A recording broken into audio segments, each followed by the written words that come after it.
Assalamualaikum warahmatullahi wabarakatuh. Selamat pagi Bapak Ibu semuanya. Apakah Bapak Ibu di sini ada yang suka berbelanja online, baik itu di e-commerce maupun di media sosial?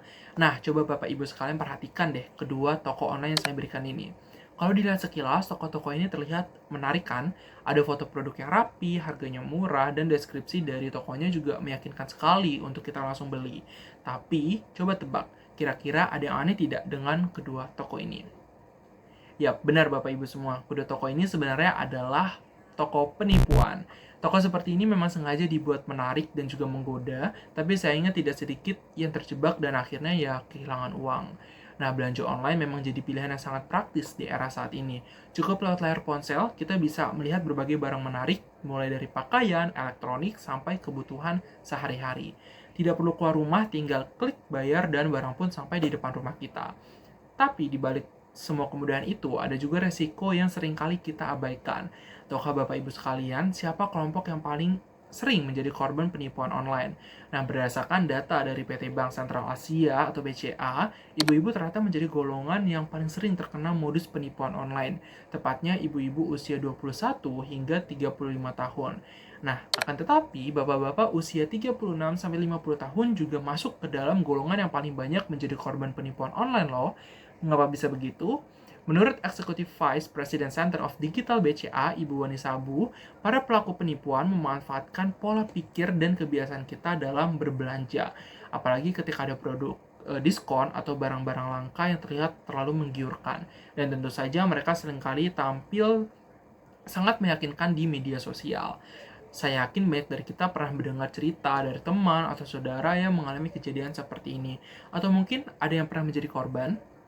Kadang kita berpikir, saya pasti bisa membedakan yang asli dan yang palsu. Namun kenyataannya penipu semakin cerdas dan dalam memanipulasi tampilan toko mereka agar terlihat lebih meyakinkan.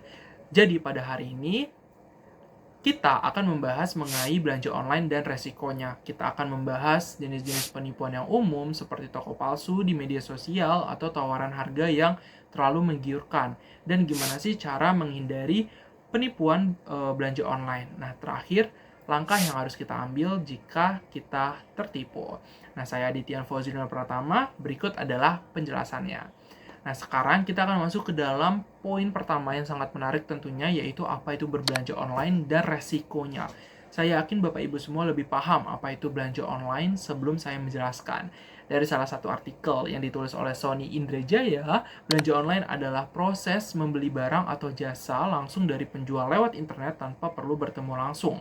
Dengan belanja online, kita bisa melihat produk yang ingin kita beli di website atau aplikasi, memilih dan juga membayar tanpa harus keluar rumah.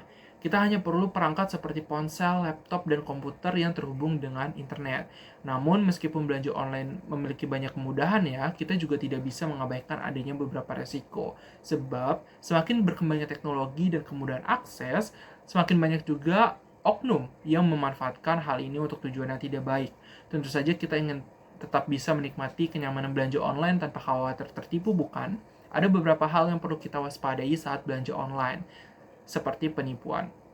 Ada beberapa jenis penipuan yang umum biasanya terjadi. Yang pertama adalah toko online palsu, di mana penipu ini biasanya menawarkan barang dengan harga yang sangat murah, tetapi setelah pembayaran dilakukan, barang tidak pernah dikirim atau tidak sesuai dengan yang dijanjikan.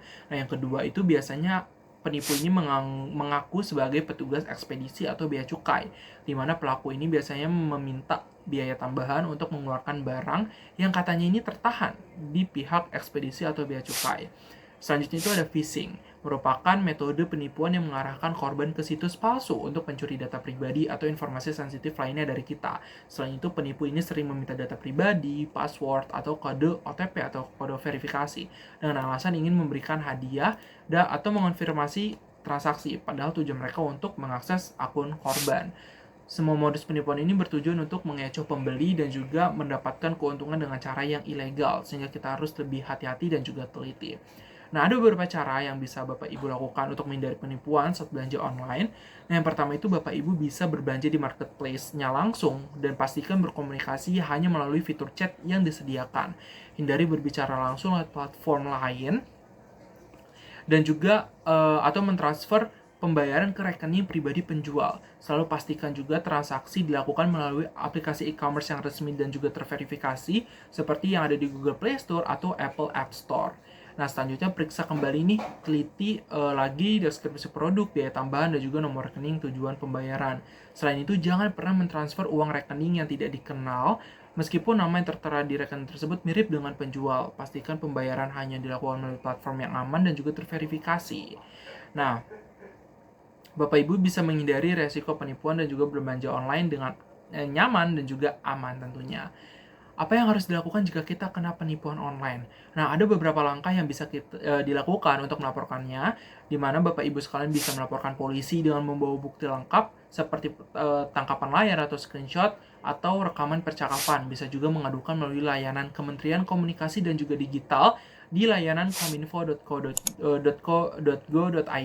atau cekrekening.id untuk memblokir rekening si penipu. Selain itu, Bapak atau Ibu sekalian bisa menelpon dan juga melapor ke lapor.go.id yang dikelola oleh Kementerian PANRB atau ke OJK melalui nomor 157, email, atau form online. Nah, hari ini kita telah membahas tentang belanja online, dari pengertian hingga resiko yang seringkali tersembunyi di balik layar.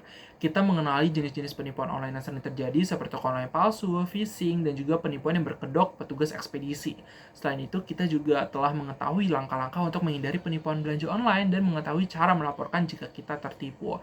Belanja online ini memang memudahkan, tapi juga perlu kewaspadaan yang ekstra.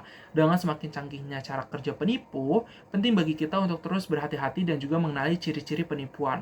Penyampaian yang sudah disampaikan sebelumnya tadi memberikan pemahaman yang mudah diikuti dengan resiko yang mungkin akan kita hadapi dan juga cara menghindarinya. Nah, sebagai penutup, saya menjaga Bapak Ibu semua untuk mengajak Bapak Ibu semua untuk lebih berhati-hati dalam berbelanja online. Ingat selalu dan juga pastikan transaksi hanya melalui platform terpercaya dan jangan mudah tergiur dengan harga murah tanpa memastikan keaslian produk.